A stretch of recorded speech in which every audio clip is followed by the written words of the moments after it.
Chapter 2, Just the First Kiss. Friday night in the academic corner, the favorite bar of university students, is as crowded as ever. The difference is that today the Student Association has organized a welcome party for freshmen. Normally, I would avoid this type of event. I prefer quieter bars where you can talk without shouting. But Mariana, my classmate, insisted that I come as the official representative of the literature seniors. The place is decorated with colorful welcome banners and dim lights that give an intimate atmosphere despite the crowd. Loud music, glasses of cheap beer, and students from all departments mixed in organized chaos. The blend of perfumes, sweat, and spilled beer creates that characteristic aroma of university parties. I'm wearing a simple black dress that subtly accentuates my curves and red lipstick, my little armor for social events. "Sophia, I thought you weren't coming." Mariana finds me near the bar, already animated by her second or third beer. Her hair is tied in a high ponytail, and her eyes sparkle with the energy of someone who's already completely immersed in the party. I changed my mind. I don't mention that I've spent the whole week wondering if I would meet Pedro here. I order a caipirinha from the bartender and observe the environment, a habit I've developed to create characters for my stories. That's when I see him. In a less crowded corner, sitting with two other guys who also seem to be from the computer science program, is Pedro.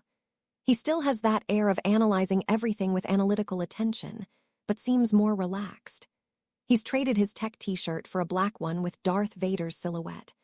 I feel a slight shiver run up my spine when I notice how the garment highlights his shoulders, broader than they seemed under the loose t-shirts he wore before. Our gazes cross over the crowd. He looks surprised for a moment, then smiles and discreetly raises his glass in my direction. I feel heat rising up my neck, my pulse accelerating as if I had run a short distance. It's ridiculous how I'm reacting to a simple greeting. "Earth to Sophia, I'm talking to you." Mariana interrupts my thoughts, poking my arm with her finger. "Sorry, I got distracted." The ice from my caipirinha touches my lips, the citrusy and sweet flavor contrasting with the bitterness of the beer I had before. "I noticed. Isn't that the computer science freshman who was in your orientation group?" "It is." I try to sound casual, but I feel my cheeks warming slightly. Mariana smiles mischievously, her eyes sparkling with amusement. "Interesting. I didn't know you had expanded your horizons beyond pretentious poets." "Not expanding, just diversifying my literary references." I take a sip of my drink, trying to hide the smile that insists on appearing. Half an hour later, I'm talking with classmates when I feel a presence beside me. The subtle scent of citrus cologne mixed with something intrinsically masculine alerts me before I even turn. "Hi," Pedro's deep voice makes me turn. Up close, I notice his eyes have a shade of amber brown that I hadn't noticed before. The dim bar light reflects in his dilated pupils, creating a depth that makes me take a second longer to respond. "Hi, freshman." I smile, feeling the lipstick on my lips. "Surviving the first week." "More or less. I discovered that you humanities people have way more readings than we do. I'm trying to keep up with that literature and media course you suggested." "And what do you think?" I realize we're standing close to each other, in that borderline space between casual conversation and something more intimate. The loud music forces us to speak closer, and each time he leans in to hear me better, I feel his warm breath against my cheek. Fascinating and intimidating in equal measure. He takes a sip of beer, and I observe the movement of his throat as he swallows. "I liked your t-shirt that day." My t-shirt. I try to remember what I was wearing, distracted by his proximity. The one that said somewhere, "Something incredible is waiting to be discovered." Carl Sagan, right? I'm genuinely surprised. You recognize the quote. "I'm a programmer, not uncultured." He laughs, and there's a confidence in him now that intrigues me. The deep sound of his laughter vibrates in the space between us, contrasting with the electronic music in the background. Sagan is a kind of patron saint for computer science nerds. And Darth Vader. I point to his t-shirt, my fingers almost touching the black fabric stretched across his chest. His eyes light up, the dilated pupils surrounded by that unique amber tone. Are you a Star Wars fan? Let's say I have a thesis on how Campbell's hero journey manifests in the original trilogy. Seriously? He seems genuinely impressed, leaning a bit more in my direction. I can feel the heat emanating from his body. I thought literature students considered Star Wars disposable pop culture. Most of my colleagues do. I prefer to see narrative value everywhere. I shrug, the movement causing my arm to lightly brush against his, sending a shiver through my skin. Besides, the relationship between Luke and Vader is practically Shakespeare in space. The conversation flows with surprising ease. We discover that we have complementary perspectives. He analyzes the structure, the internal logic of the Star Wars universe. I focus on the archetypes, the metaphors.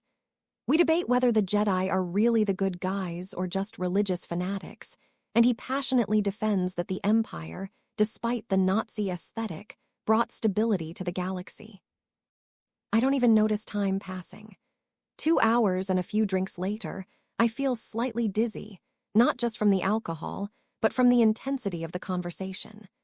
My throat is dry from talking so much, and around us the bar has become even more crowded and noisy.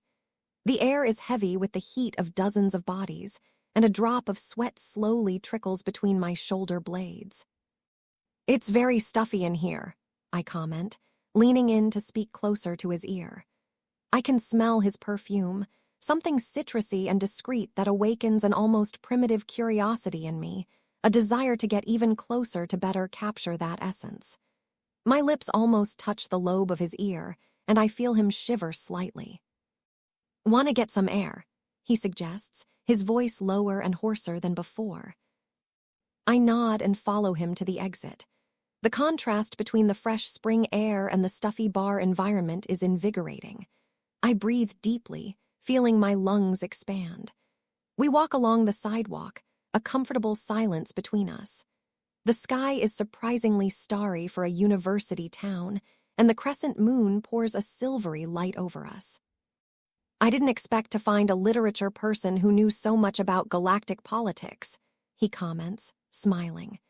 His smile is beautiful and sincere, completely transforming his usually serious face. And I didn't expect a computer nerd to have read Joseph Campbell. We're close now, our arms occasionally touching as we walk. Each accidental contact sends small waves of electricity through my skin. The street is quiet, with just a few students passing on their way to other bars. There's a growing tension between us, that almost palpable electricity when two people are too aware of each other. We pass by a narrow alley between two old buildings, the peeling paint revealing the original brick underneath. An impulsive decision takes hold of me. I'm not normally like this, too calculated, too planned. But something about Pedro awakens a more spontaneous side. "Come here," I say, gently pulling him by the hand into the alley. His fingers are warm and a little rough against mine. "What?" he begins, but I interrupt him. My lips find his with urgency. For a second, he seems surprised. His body tenses, his breath catches. Then he responds with unexpected intensity. His hands find my waist, fingers pressing with just enough firmness for me to feel the heat spreading through the fabric of my dress. He pulls me against his body, and I can feel every firm contour, every plane and angle contrasting with my own curves. The contrast between the roughness of the brick wall at my back and the feverish softness of his lips creates a dance of sensations that leaves me dizzy. His taste is a mixture of beer and something exclusively his own, a combination that intoxicates me more than any drink I've ever tried. I can feel his heart beating rapidly against mine, our uneven breaths mixing in the small space between us. I feel my back pressed against the wall.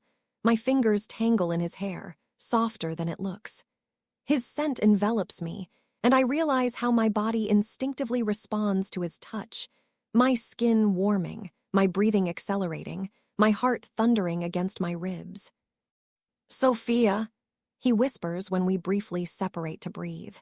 His gaze has an intensity that makes my heart beat even faster, eyes that seem darkened by the same desire that pulses through me. I don't respond, just pull him back. I don't want to think, analyze, interpret, just feel. His hands explore my body with a mixture of reverence and desire that leaves me breathless.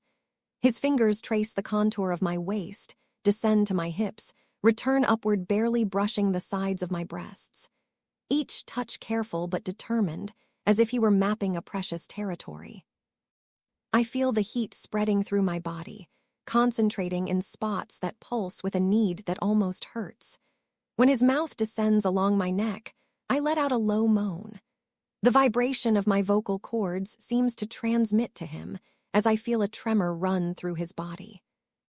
My fingers slide across his chest, feeling the tense muscles under his t-shirt. The texture of cotton against my palm, the heat of his skin through the fabric, the firmness of his torso, each sensory detail registers with impressive clarity in my mind, despite the torpor induced by desire. Then, almost involuntarily, my hand descends further, and I feel his excitement pressed against me. The contact makes me tremble with desire. For a vertiginous moment, I consider taking him home, continuing what we started. I can feel his hot breath against my neck, his fingers leaving trails of fire on my skin, the delicious weight of his body pressing mine against the wall. A distant part of my mind registers that we're in a public alley, that we barely know each other, that this isn't typical of me. But that voice is muffled by the urgency of the moment. However, a sudden clarity hits me. If we continue, there will be no going back. And as tempting as it is, I don't want it to be like this. Quick, impulsive, potentially regretted the next day. "Pedro," I murmur against his lips, moving slightly away. I immediately miss his warmth. I need to go home. He moves away immediately, respecting the established boundary. His breathing is broken, his lips red and slightly swollen from our kisses, his hair messier where my fingers have been. Even in the alley's dim light, I can see the desire in his eyes, an intensity that makes my stomach flip. "Of course," he says, his voice hoarse. "Everything okay?" I smile, adjusting my dress that had risen slightly. "Better than okay, I just think we should slow down." He nods, running a hand through his now messy hair, a nervous gesture that I find strangely adorable. "Can I see you again?" he asks, and there's a vulnerability in his voice that doesn't match the confidence of minutes ago. "Monday, Central Library, Science Fiction section. 3 in the afternoon," I respond, placing one last quick kiss on his lips. The brief contact still sends sparks down my spine. When we part, his eyes have a gleam I've never seen before, dark like strong coffee, with an intensity that promises much more than words could express. There's a slight tremor in his hands when he tucks a strand of hair behind my ear, the tip of his fingers brushing my cheek, leaving a trail of heat. As I walk to the bus stop, I feel his gaze following me. The yellowish lights of the street lamps project elongated shadows in front of me, and each step takes me physically away from him, while my mind remains trapped in that moment. A shiver runs down my spine when I think of his hands, how our bodies fit perfectly together, like puzzle pieces waiting to be assembled. For the first time in a long time, I'm looking forward to a Monday.